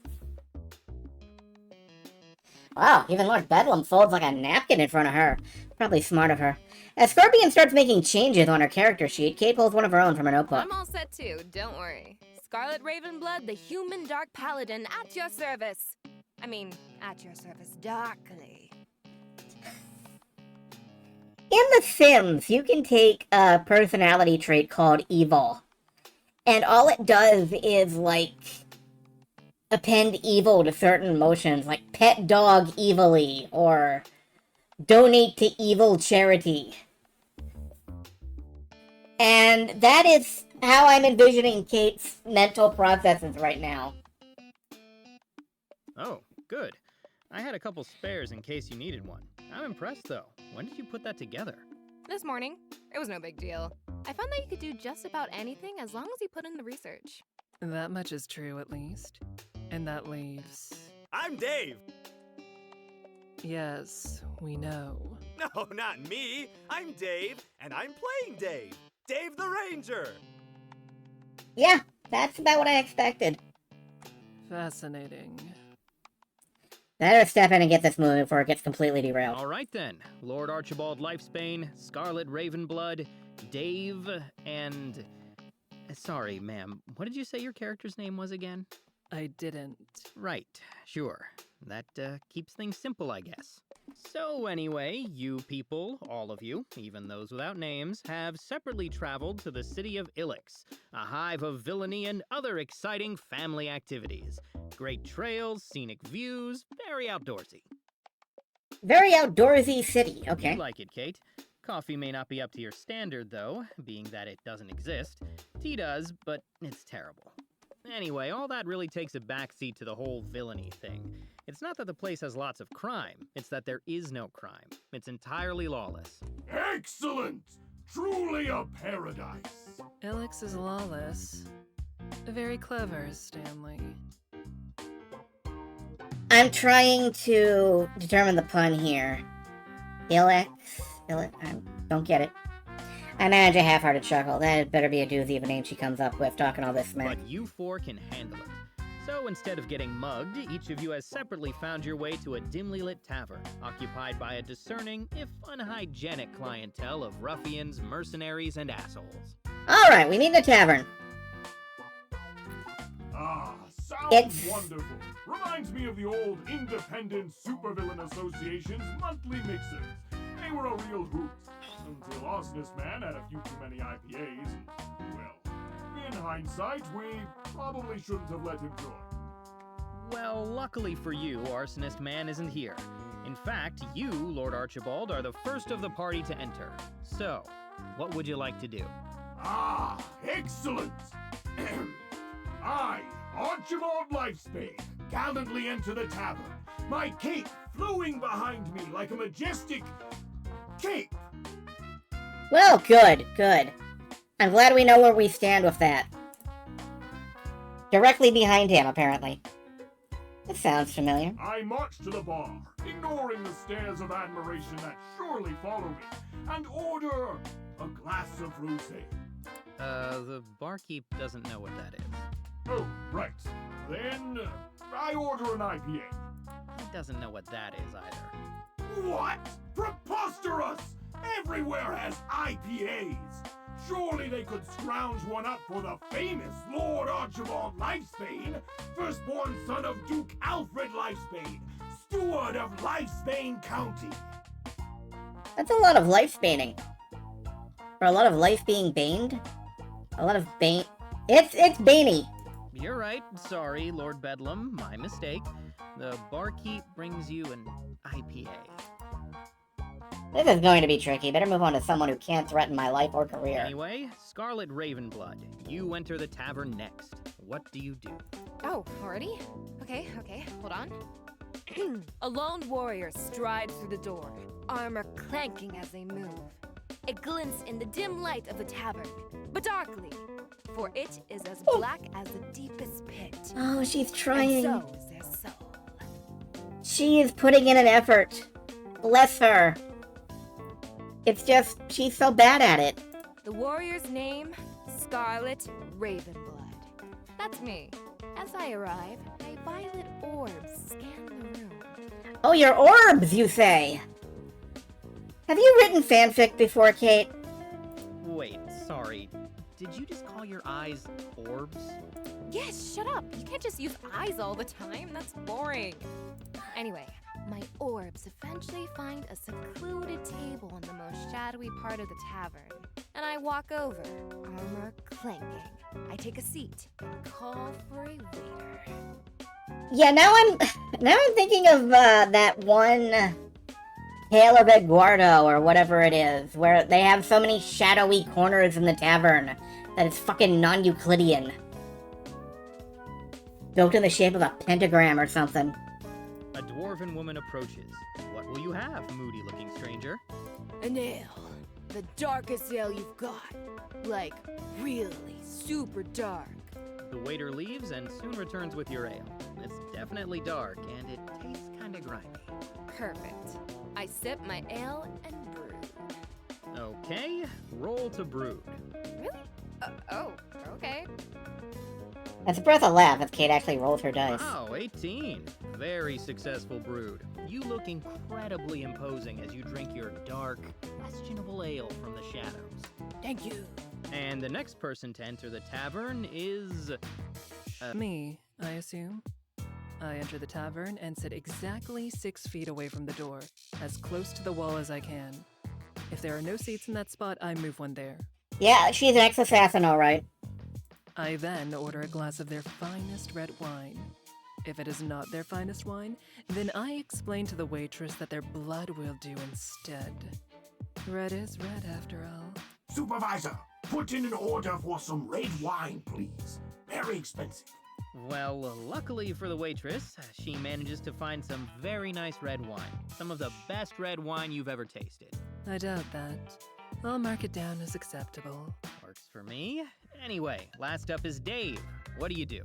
I enter the tavern with my trusty wild boar, Larry. Oh, that's so cute! I mean, whatever. Still brooding. Larry the Boar! Now, is there anything nearby that he could use to play fetch? The barkeep says that drinks are on the house if you quietly and calmly take a seat. Oh, great! I'll have a cherry cola, please, and a spare flask of it for the road. And Larry will have a root beer. The tavern doesn't have cola. Oh! Bartender, may I please speak to your manager? I'll let him have his cola without further protest. I have a feeling I'm gonna let a lot of things slide tonight. Alright, now that you're all gathered here, do any of you want to interact with each other a little before we move on? No, of course not. Why would they? To what end? Stan, I had to work for this cola. I've got to enjoy it. Bah! Lord Archibald Lifesbane doesn't go to other people. People go to him. Yeah, welcome to the downside of running an evil campaign. Nobody wants to fucking do anything with anybody else. Well, I would, but that would be kind of out of character, wouldn't it? I think I just need to keep up this brooding thing. Okay, I can see this group is gonna need some extra nudging. Maybe even outright hand-holding. Should have expected that, I guess. Kate and Scorpion definitely haven't played before. That one is too wrapped up in their own character to notice much else, and Dave is... Dave? Alright, well, some time passes and everything seems normal. That is, until you hear the marching of armored feet in the distance, but growing closer. Then, suddenly, the door bursts open. A squad of armed men enter the tavern, wearing blue tabards emblazoned with a golden griffin. It's clear that they are guards or soldiers, which is weird, because Ilix has no guards or soldiers. Ooh, good hook. Their leader, a stern man with a wide, flat face that looks like it's been pounded out with a meat tenderizer, steps forward and points towards Lord Archibald. Lord Archibald Lifesbane, you have been found guilty of crimes against the Kingdom of Stoltorum. In the king's name, come with us to the palace so that you may receive a punishment befitting of your family's station. Ooh, I get to be the star of the plot? I mean, how dare you make such baseless accusations? I may have committed many, many crimes, but never against my own kingdom. How dare you sully the Lifesbane family name with such slander? Accused of a crime he didn't commit, which is an amazing feat, let me tell you. The king will be the judge of that. Now come with us.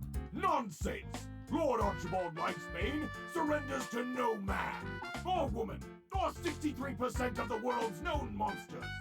Oh, that's a very specific number. If you dare to seize me, then you shall have to contend with the might of the greatest wizard the Lifesbane line has ever seen! Well, not yet. You're only level 3. The third or fourth greatest wizard the Lifesbane family has ever seen!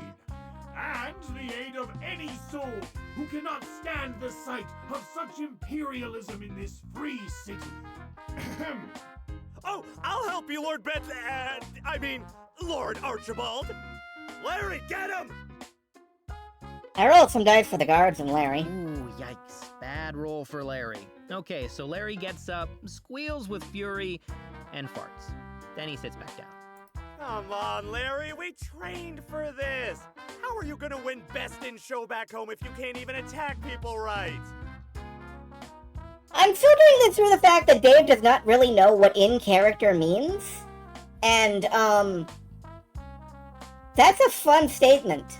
Well, if it helps, these guys are really annoyed by the smell, so much so that their leader orders one of his men to get rid of you, and your flatulent pig. So, the soldier walks up to you and... Roll another punches dice. you in the face for 3 points of damage. Oh, man. Reminds me of Wednesday. Well, it is a little different. The city is lawless, and that means the people here aren't big fans of armored assholes showing up and laying down the law. So, by punching you in the face, the guard has created quite the commotion, which means it would be the perfect time for someone else to step in. I looked at Kate and then to Madame Scorpion. Okay, so this scenario is a little obvious, but they're both new, so it'd be good to start with something that gives them a lot of freedom to try stuff. But they both remain silent. Anyone? Why? It would be much more advantageous to bide my time. Yeah, just biding my time. I'm all about biding my time. Plus, I'm way too busy staring into the abyssal depths of this ale. It's and so hard to contemplating motivate the horror players. of my existence. Like, you gotta dive in. Okay, well, as you sit there brooding, one of the soldiers shoves a patron into your table, spilling your ale. You scum!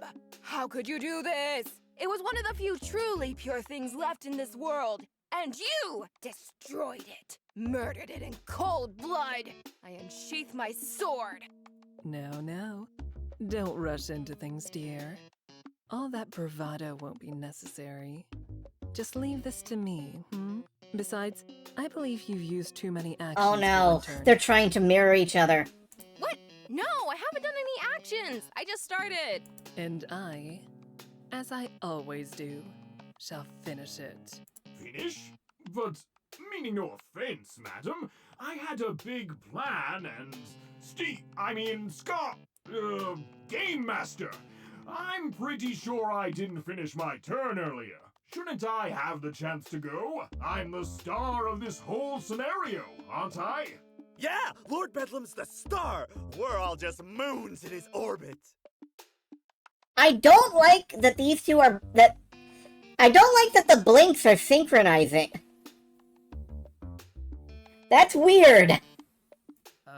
Well, I never said that, and technically that wasn't a turn per se, since combat hadn't really... Eyes! I mean, ma'am, sir, with respect. I was kind of on a roll here, wasn't I, Stan? Ah, crap, a pile up already. Technically, there are statistics and dice rolls that determine who goes when, but the first thing you learn when you run a game is that those are malleable. The reality is that the person running the game can always choose to bend the rules. Sometimes, when things are going off the rail or players are new, that stops the game from devolving into chaos, like right now. It's an easy encounter. Whoever goes next is likely going to dictate the plan and outcome of the battle.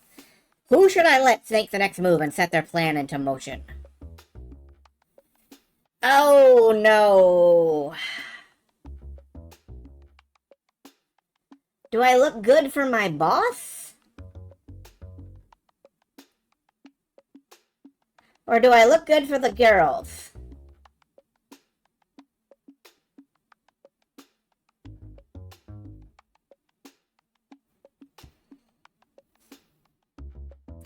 I gotta be real. Lord Bedlam is not gonna date me. Kate, conflict of interest otherwise. That's true. That's true. Kate's right. Her turn wasn't finished. Not really sure if I'd call it a roll, though. Oh, it was a roll. A dark, brooding roll with excellent fashion sense. And mesmerizing violet orbs. Alright, don't push it. Just tell us what you plan to do with that sword, Scarlet. As she turns to her notes, it's that playful, teasing grin that I've grown used to. I find myself forgetting that supervillains have hijacked our game and just enjoy the moment of levity. She has that effect. From the word go, we've had an easy report. I just feel relaxed around her. Even now, despite the circumstances, we can easily slide into casual banter. Oh yeah, she's a superheroine, alright. I think she really is Shining Nova.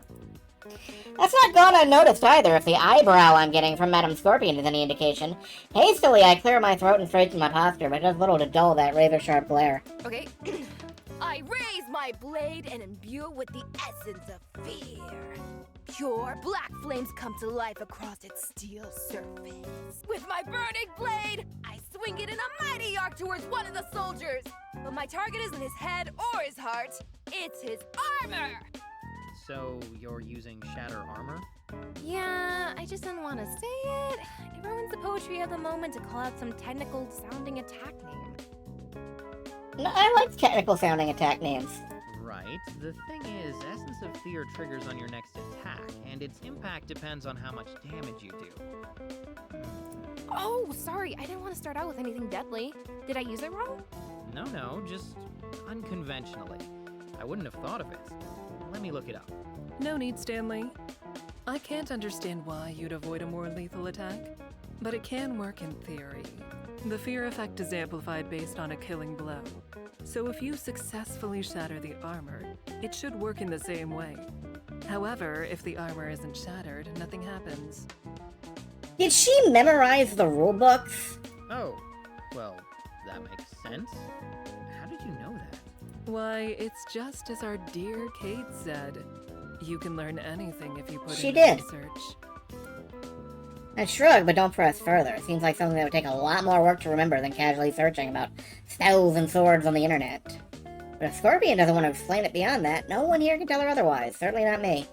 Regardless of how Scorpion knows about it, Kate's move is clever and creative. It's one of those things you might only see from someone new who doesn't know the right way to use their abilities. And miraculously, after the final dice comes to a stop, it The works. soldier's armor is ripped to shreds from your attack, and the flames around your sword engulf the area. Though they don't actually seem to burn much, by the time they disappear, the soldiers are in a state of panic, including the one who is scrambling around in his underwear. Yes! All All right, guys, underwear. all yours. We've got underwear soldiers. All that ceremony and not a drop of blood. Well, I suppose I ought to fix that. Let's begin the slaughter, shall we? Oh, it turned into a slaughter, all right. Not that I intended their first battle to be a struggle. Wouldn't do that even for my normal crew. Some people like tormenting their party, but that's not really my bag. We all get our asses kicked enough in the real world. In Spells and Swords, we get the chance to live in a world where we do the ass kicking for a change. It's a nice fantasy, even if that's all it is. By the time the imaginary dust settles, the soldiers have been thoroughly trounced by the party, and a few even more thoroughly tormented by Madame Scorpion. But honestly, was that really a surprise? Way to go, everyone! We really came together as a squad and got those tasks done in no time! Did you refer to those human beings we killed as tasks? Because I don't really care, obviously. I'm incredibly desensitized to violence. Because I'm super violent, as you can see. Yeah, she's not hiding it at all now. I'll say, that was some high-quality violence if I've ever seen it. And I have. Spoiler alert, my backstory is very tragic. Yes, I concur. Well played, ScarJo. Scarlet. Scarlet Ravenblood, the Dark Paladin of Darkness. I'm sorry. I can't help but imagine Kate's character as Scarlett Johansson. Brooding brutally in the brood corner. Right, of course. Well done either way. That trick with the flames broke their spirit from the start. Thanks. Pretty hardcore. And thanks for letting me try it, by the way. I know it was a little off the wall. Sure, no problem. I thought it was really creative. You're doing great for a beginner. You think so? I was a little nervous, but it's been fun so far. She offers a small, genuine smile, and the air in the room feels a little lighter. I smile back. She's right. Despite the weird circumstances, it's been And fun. you, blood-soaked stranger, you were also most impressive. What's your name, madam? Everyone turns toward Scorpion expectantly. Now that she's been asked directly, she can't avoid saying it. Assuming, of course, that she came up with one. I don't know. The suspense is terrible. I hope it lasts. Me? Why, I'm deaf. Yes, of course! Shit, it's pretty dark. And fitting, too. You acquitted yourself well, Lady Death. Well fought. Lady Death from DC Comics and reality. All right, look at that. You won your first battle, you introduced yourselves, you're basically a full-fledged party now. Really? Just like that? Just like that. Excellent! Then let us proceed with our quest. We must root out and destroy this threat to the Lifespan family name Post-Haste.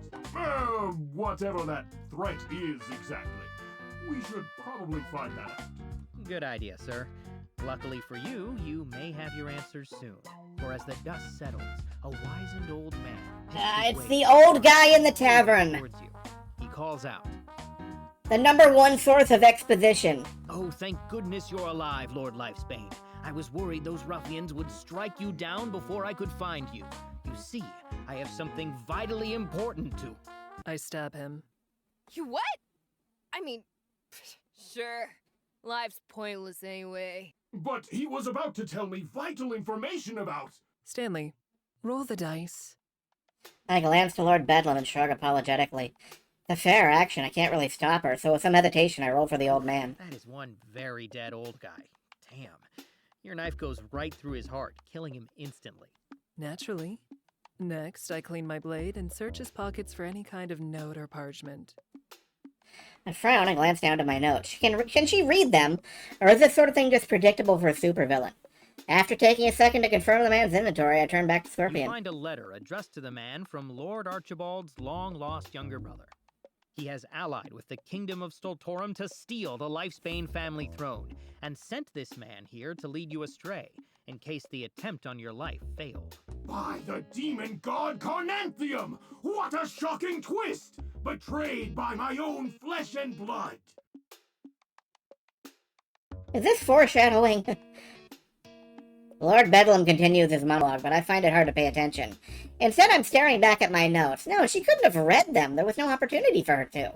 Maybe she's just that good? She figured out the battle system in no time, after all. I feel someone staring and look up to find Kate frowning in my direction.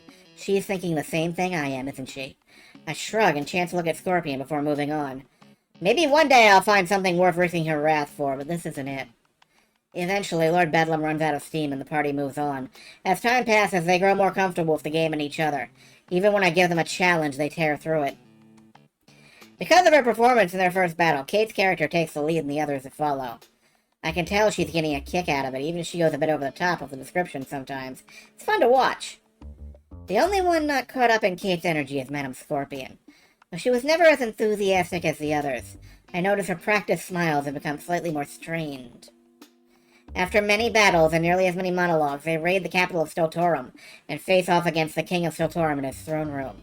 Naturally, the king turns out to be Archibald's long-lost brother in disguise, and he turns into a dragon, and yeah, things probably got a little too complicated. Nonetheless, the party manages to whittle away at the dragon's health until it has almost nothing left. The next attack should kill it, and somewhat perfectly, it's Lord Bedlam's turn. Alright, boss, this is it. He's got basically no health left, so just pick the spell that you want to finish the fight, and watch the show. Excellent! Excellent! At last, Lord Archibald Lifespan shall have his revenge! Any minute now, she's about to backstab him. Or Kate. But I hesitate. No, I can't do it. Even for all he has done, I cannot strike down my own brother. A Lifespan All right. could never be the bane of another Lifespan's life. That's a good line. Wow, that's a great quote, sir. I hate that I am agreeing You with should Dave. Write that down. I'd use a coffee mug with that on it. We all know you would, Dave. But anyway, boss, if you don't kill him, what do? I cast Cage of Lightning on his beastly form, locking him in place. I'm sorry, my comrades, but this is the best I can do. Someone else must strike the final blow, but I must leave it to fate to decide his, fate. And by fate, I of course mean... One by one, everyone turns to look at me. Oh, crap, not Oh. again. Okay, sure, just give me a second.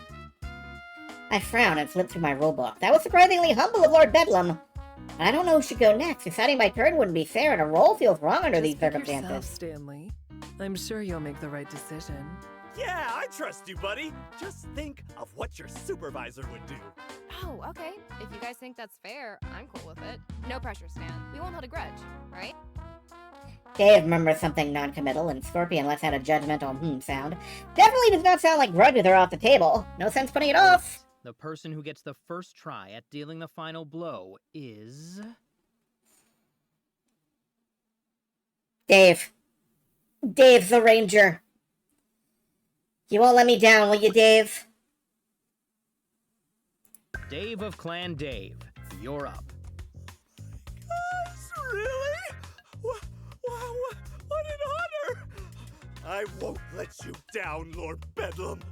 Yes, I'm sure you won't let Lord Archibald down. I have faith in you, comrade. Right, yeah, faith. Faith is great. Need lots of that. Phew. Okay, right, faith. Like I had faith in Larry when he sacrificed himself to save us from that snake monster. Aw man, Larry? Larry's already dead. Oh well, maybe he can tame the dragon. I remember that. Larry was one hardcore pig. He sure was. No, he is. I can sense him now. Still here with us, in spirit. Larry? Larry, can you hear me? Are you talking to the dead imaginary pig? Madam Scorpion's voice actress gets some extremely powerful lines. Yep. Yeah. I think he is. I glance toward Kate and Scorpion, who are both giving me the side eye. I shrug, clear my throat, and do my best to hide my embarrassment as I continue. Yes, Dave. It is I, Larry, your dead pet boar who farted all the time. How have you been? Larry! Oh gosh, it's been great. We've gone to so many places and eaten so many things. You'd have loved it. Okay, how you gonna... Sounds cool. Is that why you summoned me back to the mortal coil? To catch up? Oh, whoops, silly me. I totally forgot. So the thing is, we're fighting this big dragon and I need to finish it off. Is there any way you could hit it with a big ghost laser or something? All ghosts should have lasers. I saw a show about that once.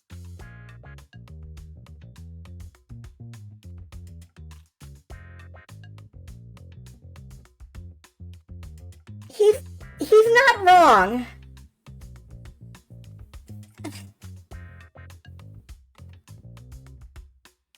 He's not wrong. Sadly, pig ghosts do not have lasers. Well, shit. Oh, I'm really counting on that. Well, thanks anyway, Larry. Good talking to you. I mean, I don't have a laser, but I could give you a laser. How about that? That'd be just swell. Thanks, Ghost of Larry. All right, using his ghostly pig powers, Larry transforms into a laser bow, which is like a normal bow, but made of lasers.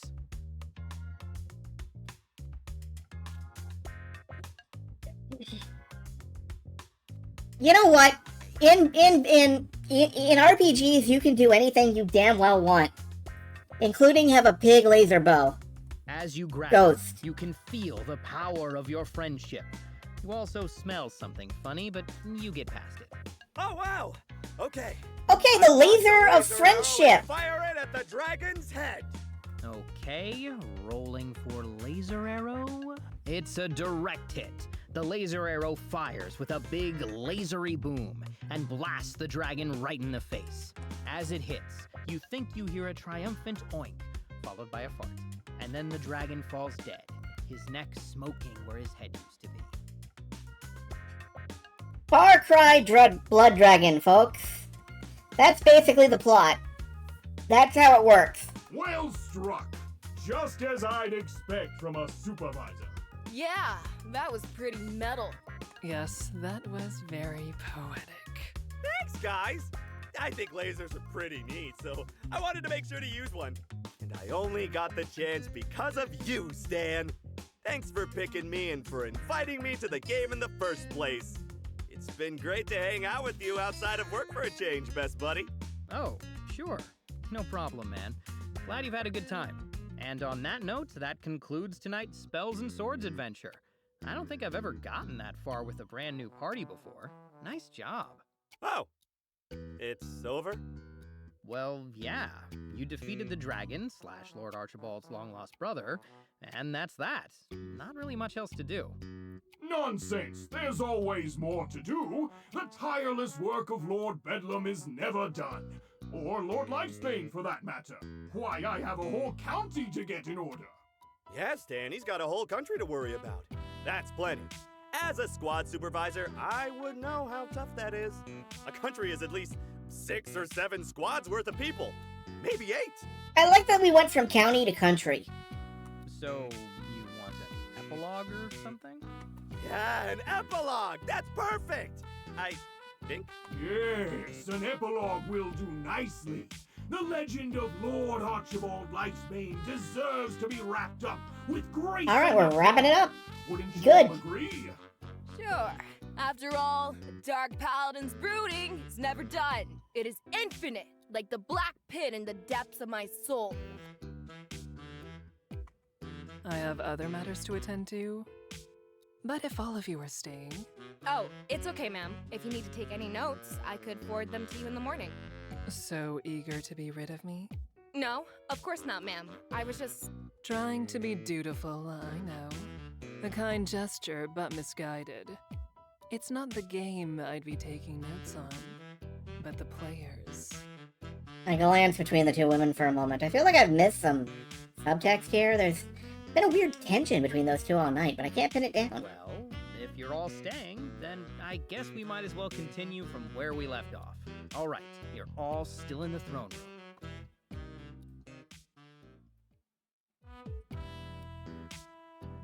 So we continue on playing until late into the night.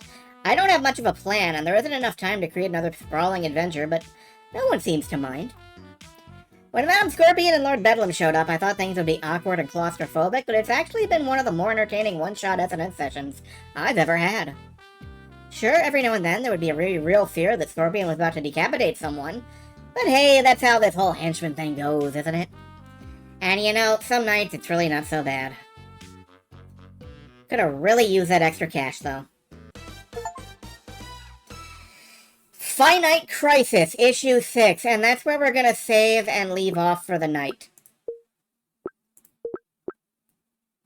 Ooh, Dave is the, cover image, and he looks serious.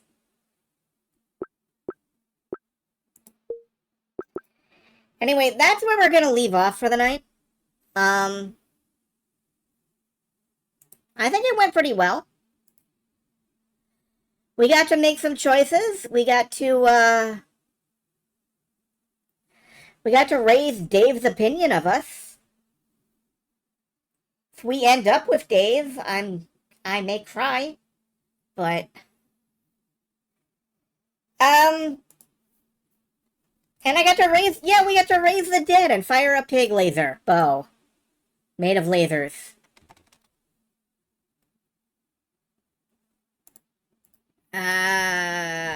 Who is around that I might want to raid? No one in particular. So I am just gonna let you folks go. Have a good evening. And, I don't know, fuck Visa. Good night.